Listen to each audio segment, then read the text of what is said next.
আল্লাহ অন্তর বিছুন গবেষণা করো,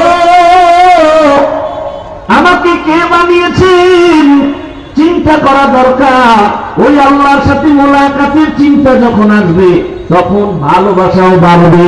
আল্লাহর পরিচয় যখন আসবে, আল্লাহকে চিনবে, তখন আল্লাহর প্রতি মায়াও বেড়ে যাবে।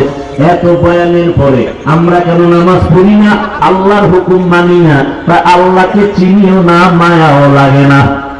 মায়াও এক যুবক আর এক যুবতীর জন্য কি আসে, মায় কয় তোরে বিশাল দুনিয়া জোড়া দানা কাটা ভরিয়ে এনে দেবো। যুবক বলে আমি ফেতনি হয়েই থাকি, প্রয়োজনে তোমার মতো মা দরকার নাই, বাবাও ছাড়বো, কিন্তু এই মেয়েকে প্রয়োজনে একসাথে ফাঁসি দিয়ে দেব। আছে না নাই? কেন? ভালোবাসা। কেন? আপনি কি পরিমাণ বেলাজা